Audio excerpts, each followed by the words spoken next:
মেসির ভারত সফরে কলকাতায় হওয়া বিশৃঙ্খলার জন্ম দিয়েছে নানা আলোচনা সমালোচনার। এবার আলোচনার সেই বহরে যুক্ত হলো প্রায় 10 কোটি রুপির একটি ঘড়ি। কিংবদন্তি ফুটবলার লিওনেল মেসিকে ঘড়িটি উপহার দিয়েছেন ধনকুবের মুকেশ আম্বানির ছোট ছেলে অনন্ত আম্বানি। এক প্রতিবেদনে এই তথ্য জানিয়েছে ভারতীয় সংবাদ মাধ্যম ইন্ডিয়ান এক্সপ্রেস। ইন্ডিয়ান এক্সপ্রেস জানায়, অনন্ত আম্বানির বন্যপ্রাণী উদ্ধার ও সংরক্ষণ কেন্দ্র ভান্তারা পরিদর্শনে যান লিওনেল মেসি।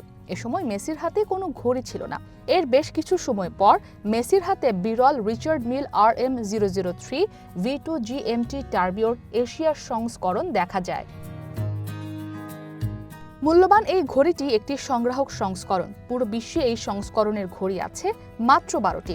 ধারণা করা হয় রিচার্ড মিলের প্রাথমিক ও সবচেয়ে আইকনিক সৃষ্টি হিসেবে বিবেচিত এই ঘড়িটির দাম আনুমানিক $11 লাখ।